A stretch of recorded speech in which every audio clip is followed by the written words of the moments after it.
The Film Crickets are intended for mature audiences. Any guests on the Film Crickets do not necessarily share the same opinions as the Film Crickets. Film Crickets, chirp about movies. It's time for the Film Crickets with Jay Fortier, Chris Martineau, and Melanie Howerton. On this week's episode, Jay, Chris, and Melanie show their Christmas spirit by reviewing the 2003 American Christmas comedy film, Elf. First we'll make snow angels for 2 hours, and then we'll go ice skating, and then we'll eat a whole roll of Toll House cookie dough as fast as we can, and then, to finish, we'll snuggle. Does it stand the test of time? Let's find out. Your Film Crickets are on now. And we'll build gingerbread houses, and we'll eat sugar plums, and we'll paint eggs. Yep. Oh, paint eggs, that's Easter. Yes, that's true.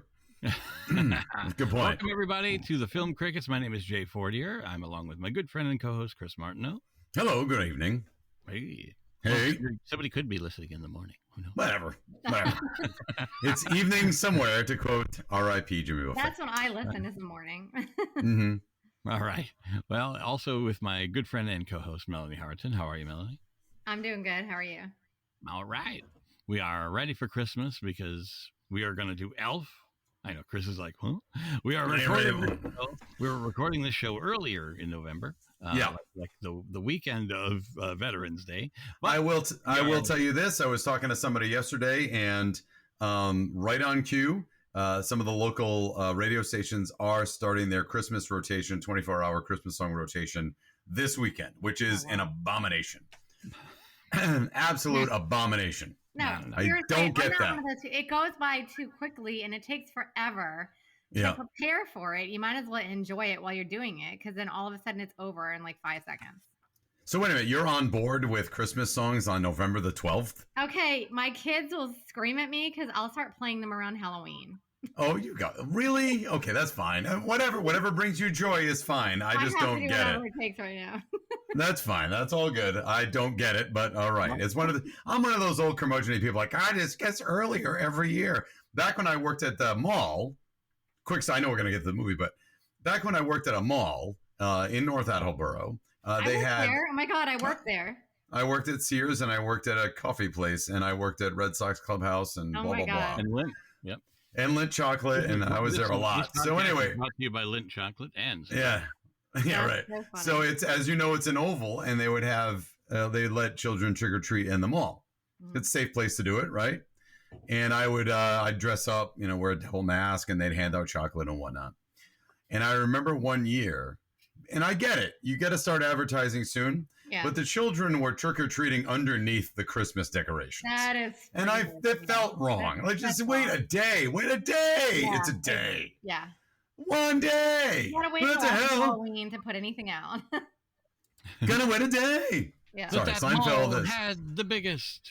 Sorry. All right. Yeah, malls of them all. So... Oh boy. So anyway, so we're getting into it. We're talking holiday movies. And we chose Elf this week to review and see whether or not it holds up. It is after the cutoff date. It is 2003, but we're going with it. Good to kick off, kind of get into the early spirit, as it were, even though Melanie seems to celebrate it right around Arbor Day, apparently. But anyway, I'm just teasing. So, hey, what's your history with this movie? I can tell you exactly what mine is. With this movie, do you own it? Did you have it? When was the first time you saw it? Did you see it in theaters? What's the deal? So let's go with Jay. What's your history with Elf? I saw it in the theater. Okay. And it was one of those movies that I wasn't ready to love it yet, because you know what I mean? Like it wasn't an instant love. Okay. All right. I didn't know what that meant. I wasn't ready. I wasn't ready for what I was seeing. So I didn't instantly I was like, yeah, it was good. Not sure how I feel yet. Okay. It was over. I don't know. And it was one of those things that we ended, I don't know if we got it right away or whatever. Like, either way, saw it like a bunch of times on video and loved it. Then it grew on me quickly. It was one of those, I just didn't know what I was, you expect some things, and then all of a sudden you're like, well, this is not quite what I thought. Was everybody that you talked to just going on and on about it? No, and you were expecting more? I think it was the trailer that got me excited. So I was ready for it. I was ready to watch it, but I'm not wording it properly, but what I'm saying is, when I saw it, I just didn't. I didn't. Wasn't an instant fall in love, and then all of a sudden, after that, I fell in love with the movie, and I love it. Okay, super. 10 years, I own it, and it's great. And that behind me, it's not very clear, but that's Buddy the Elf wrapping paper on the wall. Oh my God. Will Ferrell needs your money, I guess. No, it's a dollar store special, so I didn't. No, I know. Well, still. All right, super. Melanie, what's your deal? What's your deal with Elf? I don't remember when I saw it as usual. Okay. But I own it. I've owned it for a long time, and I remember loving it instantly. Okay. That's cool. I know that you own it. I know that they will often have Elf marathons, just like Christmas Story marathons. Uh-huh. Is that something you put on in the background where things are going down? Because you can really pick up this movie wherever. Yeah, I mean, doesn't matter. If I see it on, I'll probably stop at it. I don't see, honestly, this one on as much as other movies that I constantly see on TV, like The Fugitive and all that. Okay. Not that it's just always on TV, Forrest Gump, whatever. Okay. But no, like if I see it, I'll put it on. But it's usually, I don't really usually watch it until I'm sticking the DVD in. Okay. That's cool. And I do it, because I have a set of like different Christmas movies and a few sets, and it's in one of them. Okay. All right. I do know this year, Jason, they're doing a revisit of this at the Alamo Draft House. Nice. I remembered the Alamo. So I'm going to see White Christmas at the Alamo. That's going to be a hit. White Christmas. Nothing like White Christmas, Bing Crosby, 1954, like on the big screen. It's one of my, it is absolutely, that does not age well. That's one of those movies like, hey, little lady, don't get all worked up. Why don't you make me a sandwich and you'll calm down? Like one of those things. Wait. But the rest of it, the theme of the movie is about helping out an old man from World War II. It's more about that than, man, we got to get married. That's like, we got to get married and have 9 kids. Like it's really dated in that regard, but it's a sweet movie other than that. But that's going to be at the Alamo. Alamo. Hold on. Right? Anyhow. I can't remember if I've seen that. It's really, you should see it. It's good. Chris. It's cute. Yeah. That movie holds up quite nicely compared to Holiday Inn. Oh, sure. Oh, yes. Yes. Oh, yes. It does. Yeah. It's a little, yes. Wow. Agreed. Yeah. Holiday That's Inn some, has been I don't know if I and know that. Fred Astaire putting on blackface. And yeah. Oh my God.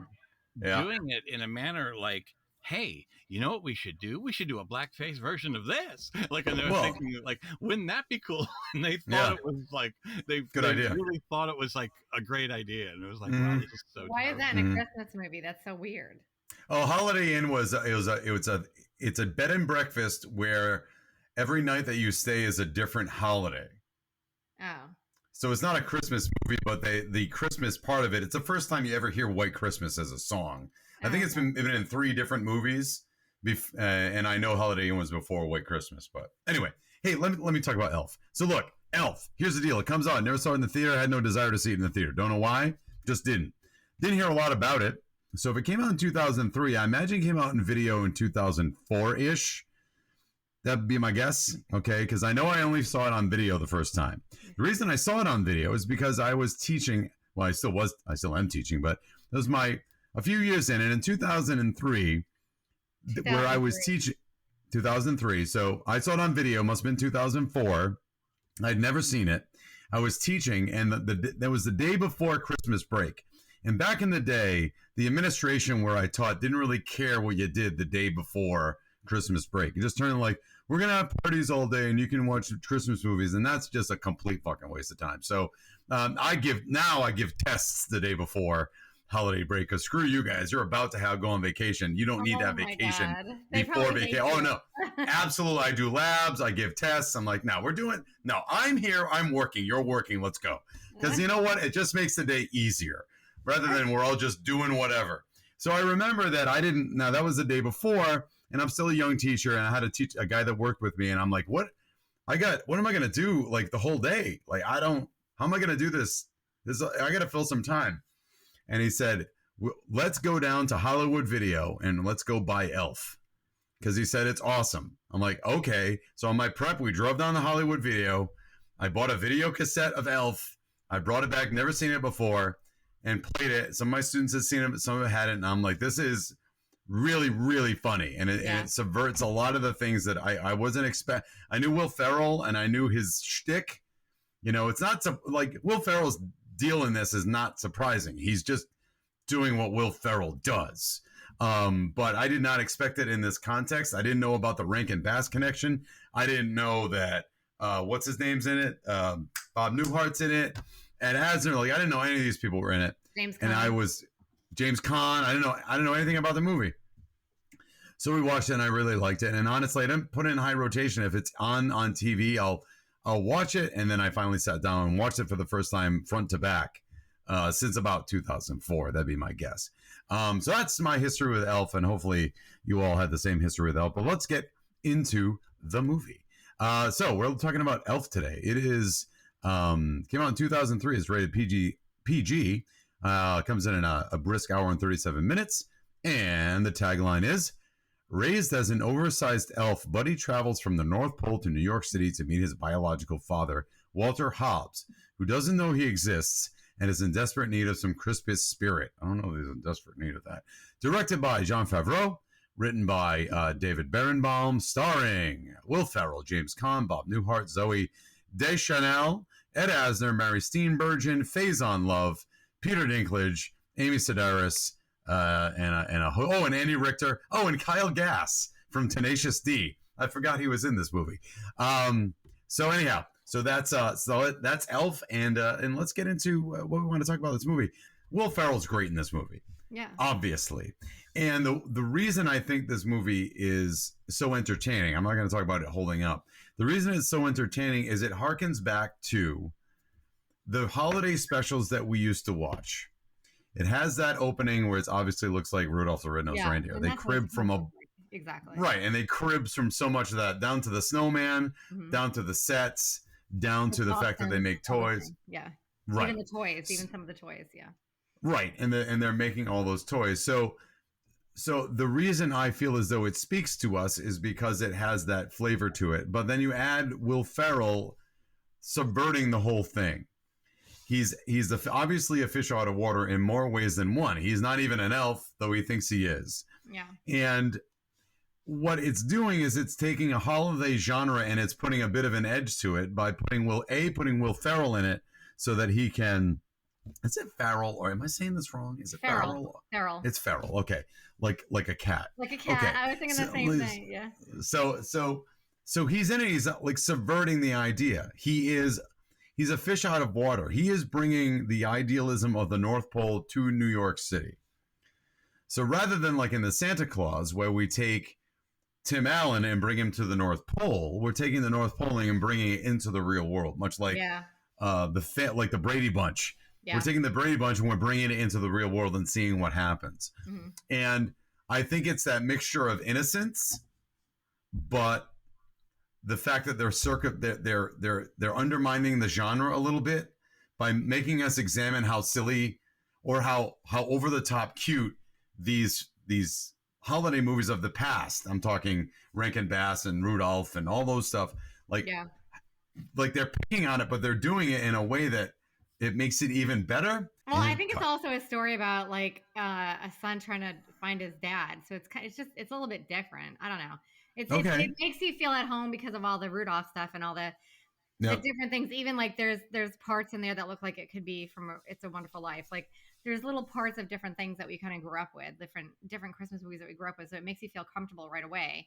But it also has like a majorly huge sarcastic comedy with it. Yes. And then it's really a story of a son that doesn't feel like he's in his, that doesn't fit in anywhere, and he's trying to find a family. So I don't know. And so how to answer that exactly, but but like it's a huge contrast between the North Pole with like everything's cartoonish and wonderful and sugar plums and everything. Like the way he speaks in that manner, right? It reminds me of the Barbie movie. Now that you're saying the way you guys are saying that, right? Everything in the Barbie movie is like all perfect and whatever, and then the Barbie people come to the real world and they're like, "What the hell?" right. But like and like one of my favorite moments is when he goes, "You did it." Congratulations! Yeah. World's best cup of coffee. Yeah. What the best is the faces on the people that run the restaurant. Yeah. Yeah. They are so deadpan angry. Like, Yeah. who the hell Who is this lunatic? Right. Yeah. They think he's crazy. Everybody thinks he's crazy. That makes it great. And you got Zoe Deschanel, who is also very kind of like, like by the way she, sort of acts like, but she also gets him a little bit. Like it takes a minute, but she sort of figures him out. But like, she also has the New York, leave me alone, type of. Is it? It's a little bit New York, and it's a little bit. Who knows how many? She's in retail, so who knows how many Christmases she's actually done, and it's just kind of like over the whole thing. I'm putting on this ridiculous costume, and I have to, take orders from Faison Love, who is wondering about how much ribbon I'm actually using. Like it matters because he's worried about losing his job, and it's so cutthroat. These retail managers, these jobs, you really got to step on the people underneath you to get these high-paying management jobs in a department store in the toy section. So it's like, okay, calm down. So I think it's that vibe of everything in New York. Like it's so great, but they're so over it. Well, also, I mean, if her water is being shut off and stuff like that, life itself is creeping in of like, why would I be happy? I just want to get through the holidays. You know what I mean? Like, right. So she's alone. You can tell she's living anyway. So add all those things together, and I can see how somebody would not be so cheerful. So he's so Buddy comes in as a spark of joy to basically everybody, and except for James Caan, because everybody kind of immediately takes a shine to him except for Faison Love, because and there's a reason, because he tells Santa that he's sitting on a throne of lies, and when Buddy decorates the toy department, he thinks that someone from corporate is coming after his job because he doesn't do a very good job. So besides him and James Caan, his actual father, he seems to be a spark of joy for anybody, and that's what we got to talk about is Buddy the Elf as a person. How old is he? He's 6. Like, how old is he acting? If you had to put an age on his age, is he 6, 7? Yeah, maybe 7. Right, because he is going from topic to topic. He's like, hey, I've seen it. You know what? I saw a dog today. And then he goes, that which is the best moment, because he has nothing. Or when he's getting examined by the doctor, the free associating, he's saying like, hey, that's shiny. Oh my God, that's cold. What is that? Where are we at? Where are we right now? And just the cotton balls. Yeah, eating the cotton balls. Like, he's just so amazed by everything. But he's not even amazed. He's amazed like he's a 6 or a 7-year-old. He reminds me of, and I'm sure that, I don't know if you guys had it, but my son was classic for it, and I love him to pieces.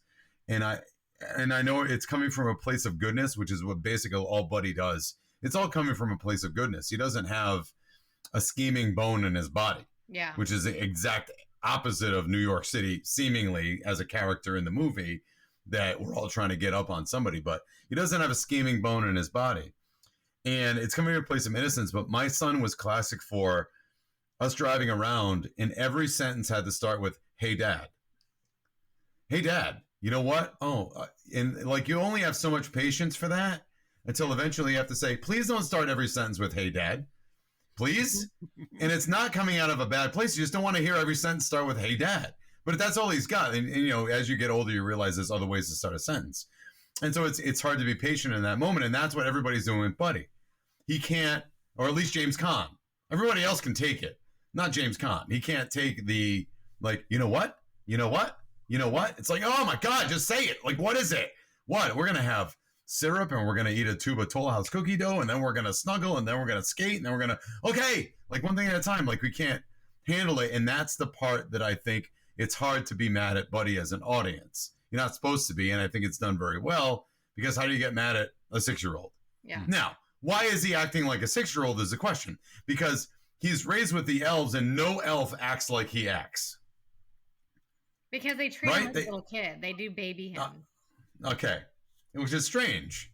Have they never raised elves? Maybe he was just naturally that excited about everything. I know. And Yeah. they also, this is how they handled him, by treating him like the child that he acts. And Okay. they've never raised a human before, right? Right. So they're just doing what they think they can do. Like, that's why they're like, hey, if he hasn't figured out he's a human by now, like, it's like, Yeah. well, they also shouldn't. I want to go back to the North Pole for a second, when he Sure. is saying stuff like, like, I'm sorry, I can't make as many Etch a Sketches as everyone else. And he's like, Yeah. I did 87 or whatever it was. I think it was 87. And he's like, ooh, that's 900 and something off the pace. Right? Yeah. And it's like, nobody should be shocked, because they also know that he's human.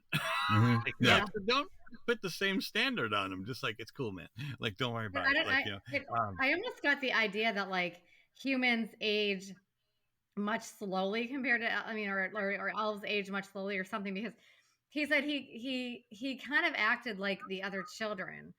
And so when he was in a classroom as big as he was in an adult size to us, right, he was with the children elves in classrooms learning. So Right. they treated him Treat like a every child. So day there like he was like a Christmas. child. You know what I mean? So maybe like kindergarten for an elf is like 20 years long Maybe.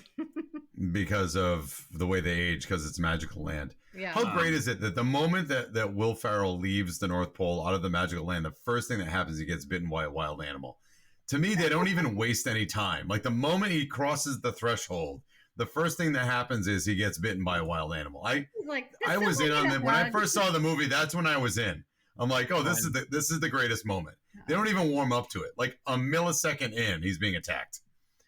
And I do want to mention that is Peter Billingsley. Yes. Yes. I have that in there. Which is awesome. Yeah. I just think that's great.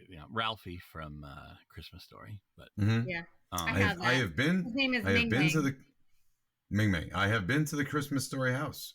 Nice. Have you really? I have. It was in Cleveland, and it's literally in a neighborhood. Melanie and Jason, you know Woonsocket. Yeah. So Woonsocket is a very it's seen better days. It's very blue collar, or at least it was.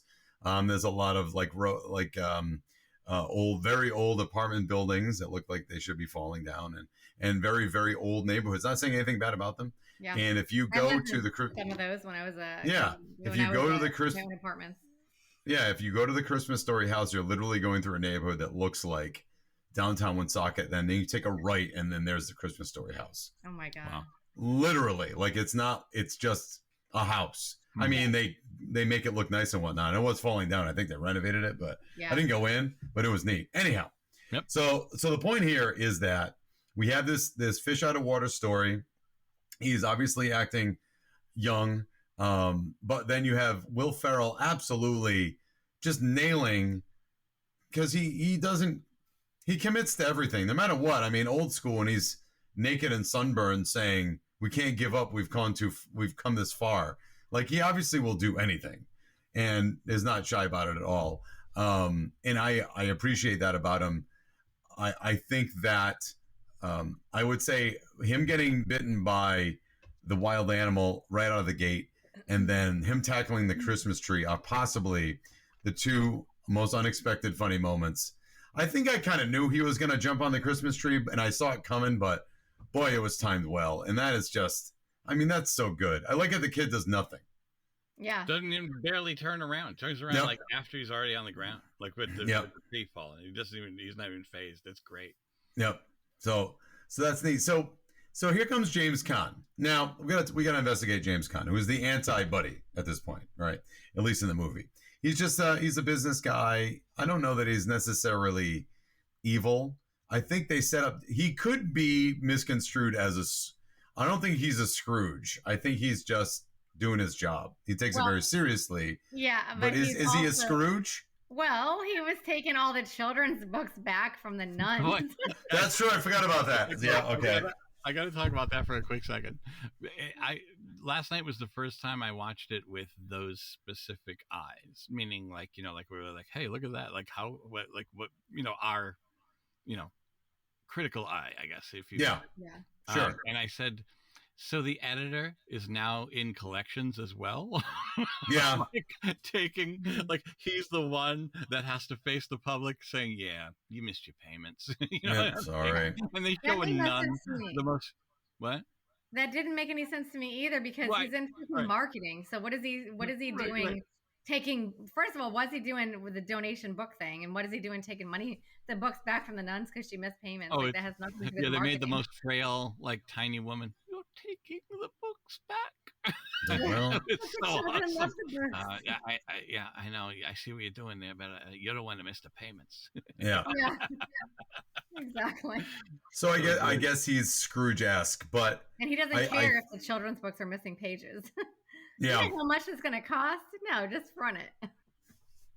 Okay, so I just want to talk about James Caan a little bit for a minute. Remember how we did Misery? Yes. And his James Caan, the way he acts and his personality and literally everything about Yep. him. He seems to always play the same exact role. Yes. And I've seen that with people except for, when Alec Baldwin was on, Saturday Night Live, Mhm. minus that. In his movies, he always kind of played the same person Yes. in a way. And I feel like James Caan does the same thing. It's like the same person. Yep. He looks like you could take him out of the Misery movie after he's already healed and stick him in Elf. Yes. Like it's I the same guy. I agree. I think famously, James Caan is not a nice guy. He's not real pleasant to work with. He's dead. Yeah. Yeah, it was not. He passed. But I also know, and let me know if I'm stepping on your trivia here, is that No. Will Ferrell, knowing. Oh, I have Oh that. yeah. Do you want me to? Do you want to do it? Yeah, go ahead. Okay. No, you can go ahead. I know that on purpose on set, Will Ferrell would either stay in the elf character or just like on purpose try to annoy the shit out of James Caan, and just always be like just being Will Ferrell in front of James Caan, who is not. He's not going to suffer fools gladly because he's already kind of not a nice guy. And he would just get him angrier and angrier. And Jon Favreau said, go with that.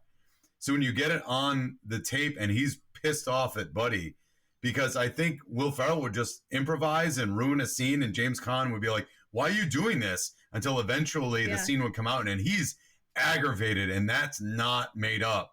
He's mad. Yeah. There's no acting there. He's done. And good for Favreau for letting Ferrell, and good for Ferrell for having the balls to mess around with, Godfather James Caan, knowing he's not a nice guy. He's not going to back down from that, which good for you. Knowing the scene you're going to get out of it is masterful. Melanie, you want to say something? Just like in the same thing with Misery, though, because everyone they said that he was going to be so aggravated playing this role because he had to stay still and he had to be in this cast and he couldn't really it just seems like it doesn't take that much to aggravate him anyway. Yeah, they You know what I really mean? nailed the casting on that. Like they really, He it was couldn't have perfect. gotten much better. Like as far as Yeah. I'm sure you could have used somebody else like De Niro or whatever. He would have been pissed too. Yeah. Right. Yeah, he would have been Yeah. pissed. Yeah. You know what I mean? Like he would have But looked James angry Caan was too. perfect. He's a really good actor, but it's also I think a little bit of his personality in there too. Yeah, absolutely. Like Well, he did no, just. I think that's on purpose. Yeah, like let's get this guy Yeah. that nobody's surprised that he's annoyed, and Yep. Yeah. In fact, he does that side so well that I think at the end when he says, "I and I love you," like that almost didn't feel genuine. Yeah.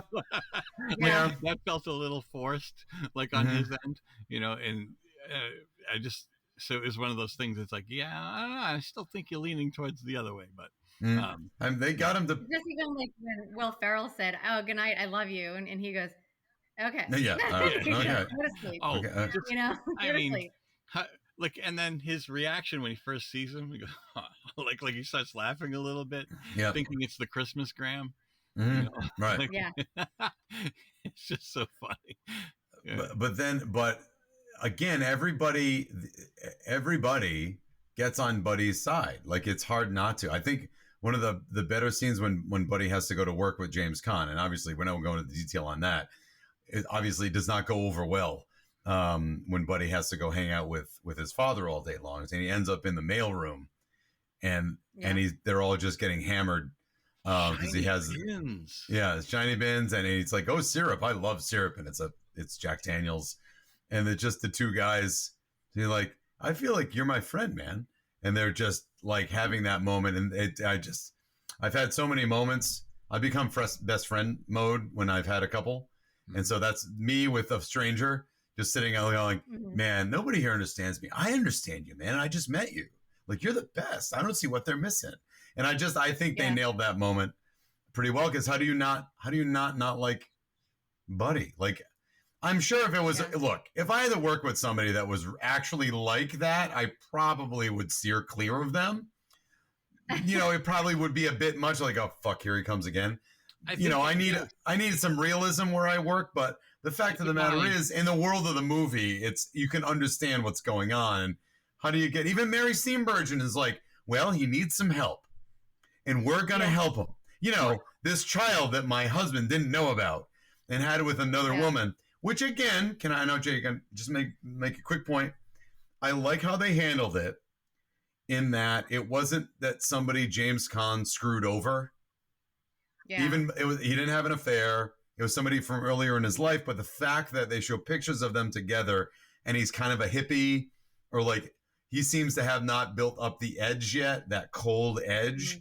So the fact that he did have a child with someone that he loved from the past, like they were in love and she passed away. And when he looks up the picture, it's not like, oh, that bitch, I can't believe that she didn't tell me. Like, there was some caring there, and I appreciated that, because then when Mary Steenburgen says, oh, there's this child, there's no inner backstory inside of James Caan that says, you know, that he feels guilty about something. There's nothing to feel guilty about.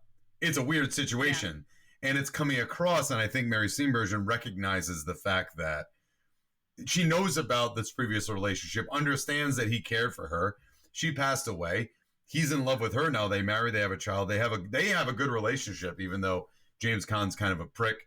Like, there's no reason to say they don't have a good marriage. So it works out in the long run that everybody can accept Buddy for who he is, except for James Caan.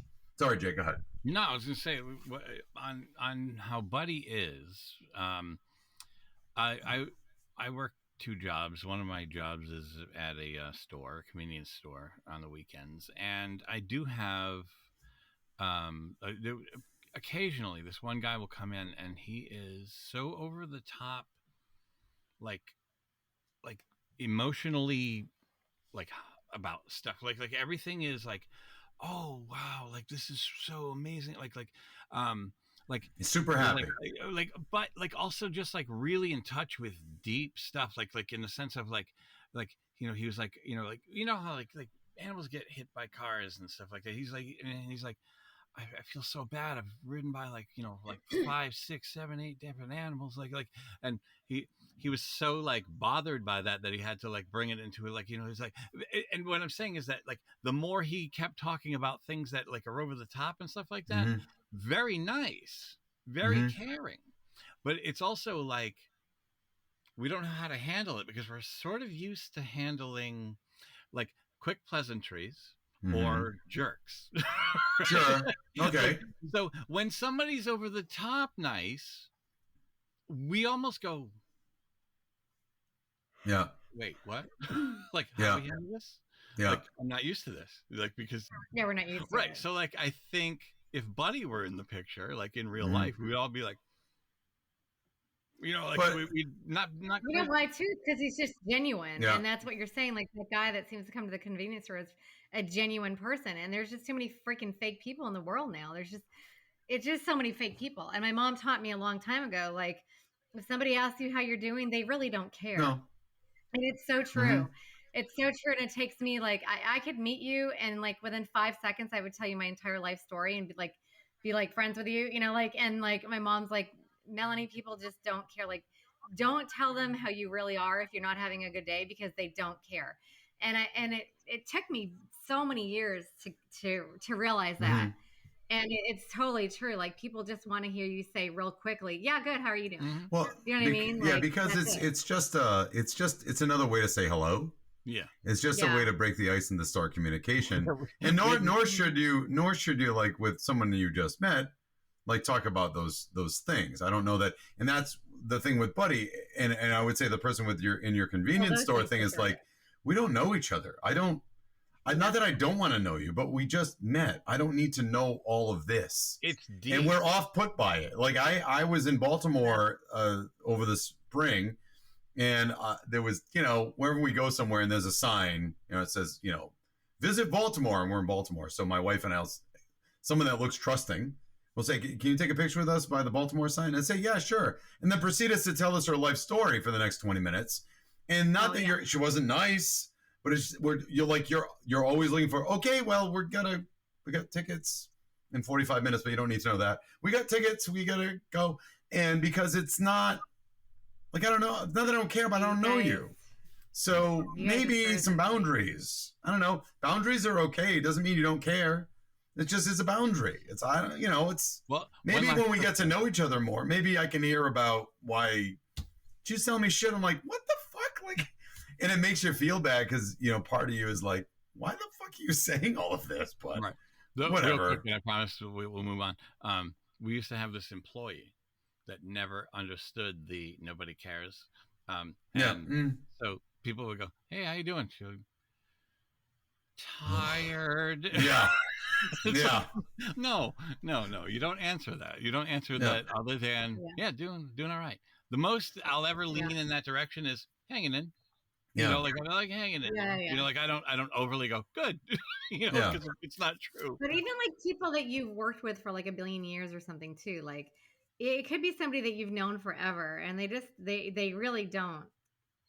Sometimes they but I feel like you just have to say something really quickly and move on. You do, because it's kind of a hello. And then if it's someone that you care about or something that you have a relationship with, even at work, and you say, hey man, you got a minute? I'd like to XYZ. And then you're setting that up because now you're ready to listen. But Buddy comes with a score, so Buddy, there's a score underneath. So like, oh sure, yeah. Hey, you hear like in the music like matches, and you feel even better. Right. Nobody has a soundtrack following them around. No, well I do. I just hum. I did I'd be a lot more interested in some. The tough part is usually Mozart's Requiem, and it turns people right off. Yeah. I just walk around going Dies irae, Dies oveclum in favela. All right, so sorry. So can I just, obviously there's a lot to like about Buddy. We also understand why James Caan doesn't like Buddy. We also understand why Peter Dinklage doesn't like Buddy, because Buddy doesn't have any boundaries. And that's good and that's bad, right? Buddy doesn't understand boundaries. Yeah, he's an angry elf. It's not good when you're an adult because people can handle it better when you're little and they say, oh, they just don't know anybody better. Now, he doesn't know any better, but because he's an adult, people don't think that. And that's what makes it interesting, right? And that's why, and again, in the world of the movie, the fact that they can sell it and you actually do like Buddy who has no boundaries, and he never by the way, never really learns boundaries by the end of the movie. It's really not the point of the movie is for him. Yeah, he never really understands to learn boundaries, and it doesn't matter. Crushed Papa L slap. Yeah, he did. So, but I do want to talk about, I think the only thing, I like this movie. That's not a matter of whether or not it holds up. I do like the movie. I think it's entertaining. I think it's a good watch. It's a good thing to put on the background. Again, that's not whether it holds up. I do think it has a third act problem. And this is, here's what I mean. But so usually when movies have, you've got the intro to the situation, then you have the problem. So the intro is Buddy's an elf. The middle is Buddy's an elf. He finds his father doesn't like him that much. And then the third act is how are we going to wrap this movie up? And to me, and again, I never thought it, and again, I am now nitpicking the crap out of this, but I thought that the end of the movie is they have to save Christmas. And the whole movie. No, that's not just the whole thing, though. But I know, but that's my point, is that it seems like in order to end the film, we need to have a moment where Santa gets magic back so that people understand the magic of Christmas by believing in Santa, by everyone singing the same Christmas carol, so that the sleigh can have enough magic to pull out and not get intercepted by the New York City Police Department, so that Santa can actually go and finish the job. And to me, that's somebody needs to save Christmas storyline, which is not present through most of the movie. Okay, let me say this before I forget. Yeah. It's not about that. It's about two things. One, it took that for Buddy to feel like he actually did have a place that he belonged, because he said he can't do anything right. He said he can't do anything right and he doesn't belong anywhere, pretty much. And it also took that for James Caan to actually believe who he says he really is. Sure. So it had nothing really, I don't think, to do with the fact that they had to save Christmas. Okay. It was all about the fact that it took that for James Caan to actually believe him and know that he's actually not crazy, and for Buddy to know that he actually is worthy and he had to fit in somewhere, and he does fit in. Fantastic. So I think those things, fantastic counterpoint. And excellent. And I mildly disagree, but it's a very good counterpoint. I love it. All right, go ahead, Jay. And the moment James Caan finally lets loose and sings "Santa Claus is Coming to Town," the thing rises right above his head and nearly, you know what I mean, like almost hits him. But I'm saying like that, like almost puts it over the top. Like okay, fine. Yeah. Here you go. Now I believe. Yeah. If he still didn't even really, I don't think he even still believed when he saw Santa's sleigh. Yeah. He still didn't. It took that, like you said, Jay, for the reindeer to fly over his head. But it was funny because the kid was like, "You're not singing. You're just moving your mouth." And he's like, "Yes, I am. What's the difference?" Like, you know what I mean? Like he still didn't believe anything. It took that to see that. How great is it when he puts on the jacket and he goes, "Ho, ho, ho, ho, ho," and the Central Park Rangers just keep riding past him. Yeah. Yeah. So, all right, that's cool. It's just to me, I see where you're coming from, but as I was, again, I'm totally nitpicking the movie. I was just trying to find something. To me, it didn't, like, they didn't set up any of that magical thinking since the beginning. Well, they mentioned it. I know, guys. I was about to say, I know they mention it very briefly because Buddy works on the sleigh. I know that, but it's not like it's a central point to the whole thing. Right. That's all. It's not like in the Santa Claus where they have to gussy up the sleigh so it'll do what it needs to do. So that's all. But they did talk about it not being able to have enough energy. You know what I mean? That, like, you know, people don't really believe in Santa, and he's like, "That's impossible. That people can't do that. You know, parents can't do that overnight." In one night. Like, less and less people believe every year. Yeah. You know? That makes more sense. It's just crazy. There's a rumor that the parents do it. Yeah. I love his dry delivery. What do the parents just eat the cookies too? Yeah. It's so funny though. That's so well. You know what? I want to say this before we do everything else. I want to say, if you gave me a choice of like any type of not a horror necessarily, but like any type of, I want to make a blockbuster. Give me Jon Favreau. Sure. My God, is he good? That's how you say it. I will have Jon to. I think Favreau. Yeah. Oh my God, he is so good. Iron Man. Iron Man 2, I think. Iron Man 2's kind of flawed. It's flawed. Right, but still, it's still. Oh, can't forget Zathura. Didn't he do? Which is the Iron Man that has the guy with the, like that's whipping those electrical. Yeah, it's Iron Man 2. I like that. No, it's not that great, but it's okay. No, it's entertaining. He is a really, really good movie maker. So he is. He's got a good sensibility about him. Sorry, bugs. So, all right, you ready for a TMI? Let's do it. It's time for TMI with Melanie. Listen to this. I am in the bathroom right before the movie starts. And I'm in the stall, and there's no toilet paper. Mine are at home in a display case above my bed. TMI, my friends. TMI? Too much information. Say don't go there, but that's lame. Now, here's Melanie with your timeless movie info. All right, Melanie, make it magical. Let's go. Okay. 33 million was the budget. 225.1 million was the gross, which is huge. And no sequel. By the way, no sequel. Thankfully. Anyway, go ahead. Okay.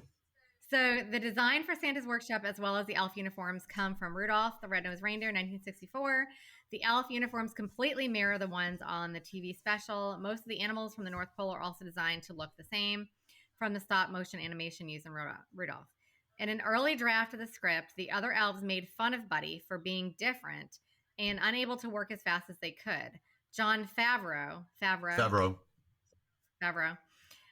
felt it better to keep the characters good-spirited and optimistic, even though he's different from them. It explained why Buddy was doing all of these good things in New York, as if he grew up in a world where everybody was so sweet, even when he's obviously screwing everything up and doesn't fit in at all. Will Ferrell turned down $29 million to be in the sequel in 2014. for numerous reasons. Due to his policy of appearing in a family-friendly film, Chevy Chase was briefly considered for the role of Papa Elf by director Jon Favreau. However, Will Ferrell vetoed this idea because he disliked working with Chase when he returned to guest host Saturday Night Live 1975 in the mid-1990s. Ferrell said Chase was the worst host that he's ever worked with during his tenure on the show. I remember we had talked about that before. Dan Aykroyd had a problem too. A lot of people, Bill Murphy, a lot of people had a problem. He was awesome, but then when he left to make some movies and then he came back, everyone hated him. Yeah, he's not. He breaks people. He broke John Carpenter. I'm going to say this real quick. Just a side note. I watched a reunion of Christmas Vacation. I remember you saying that. And I remember Beverly D'Angelo. They were all on a panel. And Chevy starts to talk for something, but then Beverly D'Angelo gets like an idea or like a thought, so she blurts it out, and he goes, "Yeah, just step right all over my words." Yeah. I'd grown up. I'm surprised that you say that because you were already a good actor then. And he was fully formed. It was like his talent was fully I'll finish formed. what I was saying later. Well, thank you. This is his his co-star for like 4 films, and just treats her like shit in front of everybody. Yep, he's the worst. It sounds like it sucks because it's like you just wouldn't picture him like that. You know what I mean? Yeah, it's hard to picture somebody like that when they're so not like that in all the movies that they do. So weird. So apparently he's got a big head. Several minor traffic accidents occurred when Will Ferrell walked through the Lincoln Tunnel in his costume because people were so surprised and distracted from their driving to see him wearing an elf outfit. Director Jon Favreau used a remote control trigger to trigger the Jack in the Box toys to get his startled reactions from Will Ferrell. He also played the doctor that did the paternity test. Will Ferrell suffered from headaches throughout filming as he had to actually eat all of the sugary food in the elf food pyramid on camera. The scene where Buddy eats different candies and pastries with spaghetti noodles had to be shot twice because Will Ferrell vomited the first time. Oh, wow. The cotton balls Buddy eats while in the doctor's office were actually cotton candy that had not been dyed yet. So he was eating candy the whole time. God.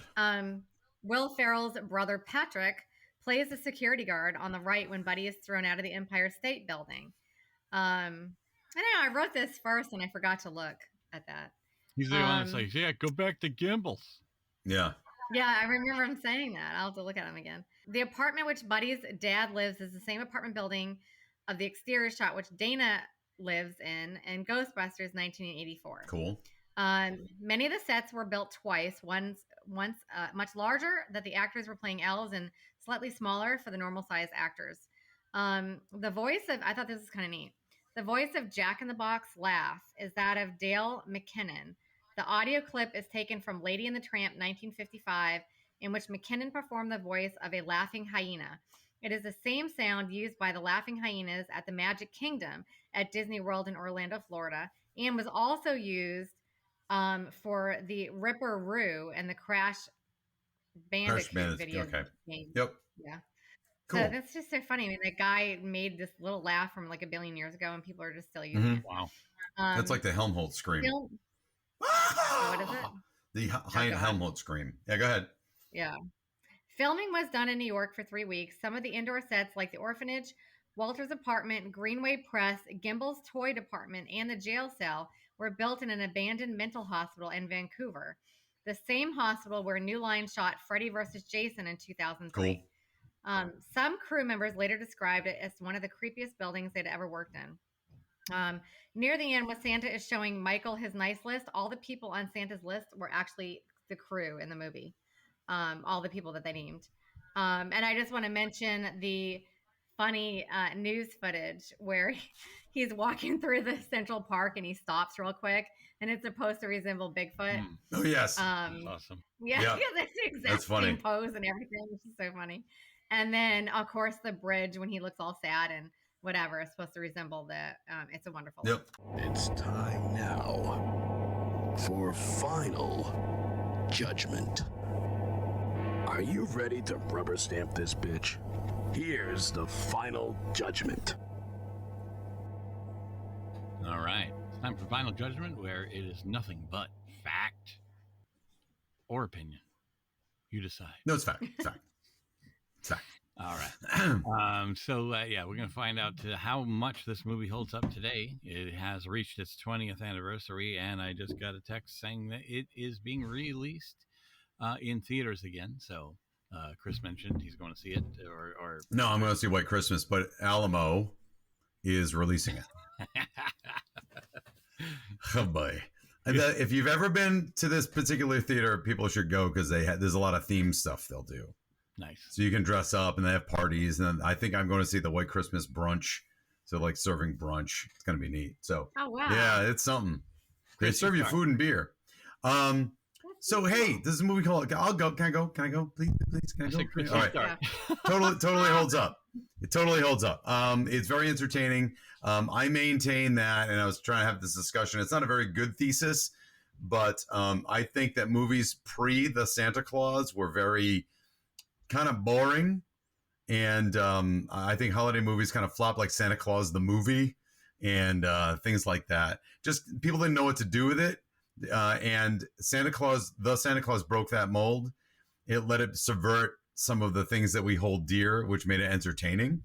And then I think in between the Santa Claus and Elf, I think it probably holiday movies didn't know what to do with themselves. And then Elf comes around again and reestablishes the holiday movie as something that can be fun and not so sticky sweet and super pleasant, and then it goes right back to Polar Express, which is terrifying at times, and Christmas Carol with Jim Carrey, which is terrifying at times, and Fred Claus, which I still never finished because it just seems like a bummer and a half.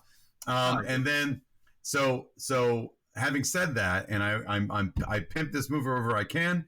Violent Night is the new breed of holiday movie. It absolutely subverts the genre. It's entertaining to watch, and it has a heart, even though it's super violent. And I'm buying the Blu-ray so I can get the editor commentary. My wife and I decided that after we're done putting up the tree, we're going to watch Violent Night again because it's actually a really good holiday movie, just like Elf is a really good holiday movie. It speaks to something in it, even though it subverts what holiday movies were. You know what I mean? So yeah, it holds up. And everybody should, if you haven't seen Elf, you should see it. So, Melanie, go ahead. There's not much to say. Obviously it holds up. People are still watching it every year.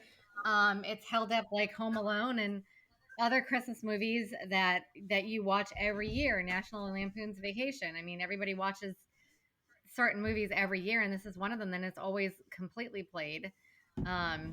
The actors are amazing in it. It's super cute. I don't see how somebody wouldn't like it. So I bought Christmas Vacation streaming, like a digital copy, because the movie is not the same without the cursing.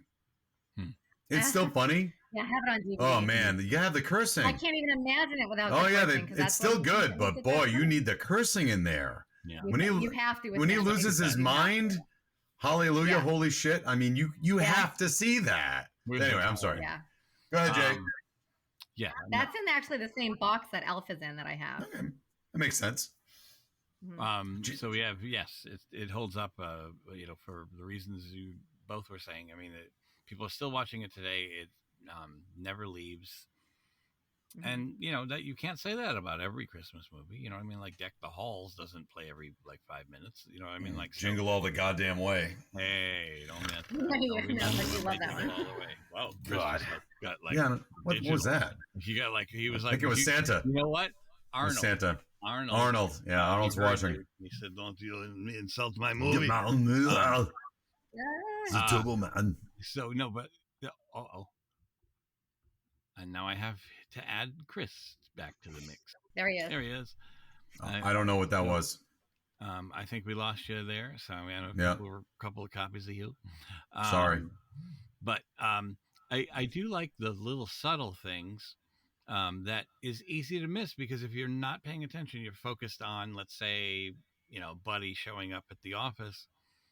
I like the conversation that the girl is having on the phone. She's like, "Oh, I've never declawed kittens before. How many?" I was listening to that. 8.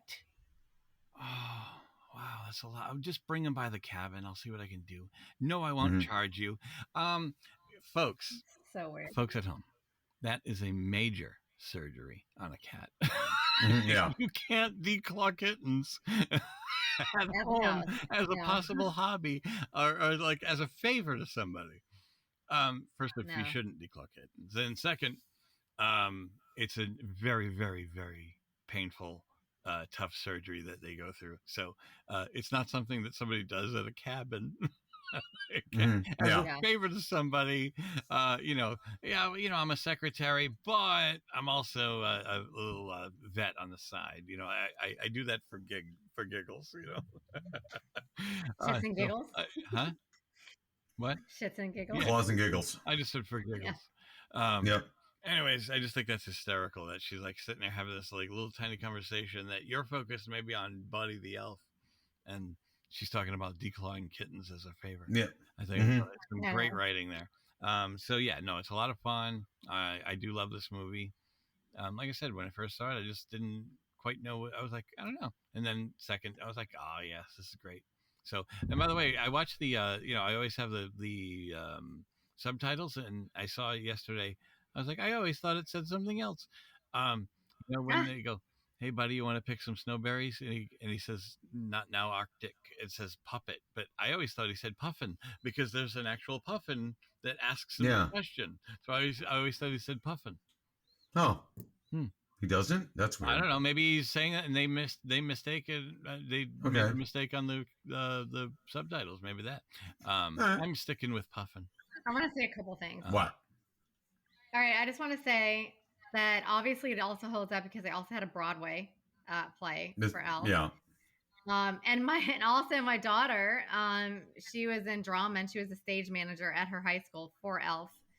And then I just thought the part was funny when he's eating all the gum. Oh, yes. Yeah. And he's like eating it as quick as he can. And somebody I think it was my daughter goes, well, he broke one of those rules. I go, no, not technically, because it wasn't on the street. Yeah, that's true. That's true. He said it was on a railing. So it was on a railing. He took it very literally. And I think if it's on the street, I know, and I think they actually said that like not everyone knew that he was going to do that or something.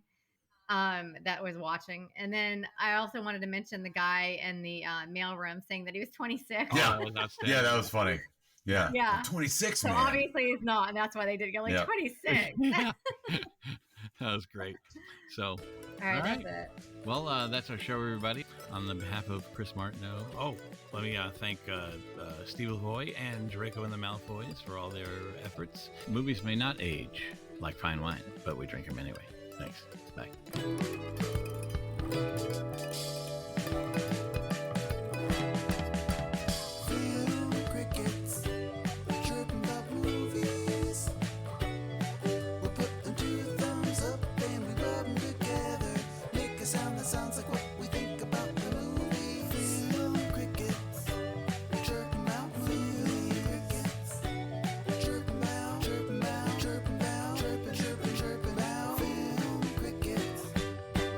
About movie.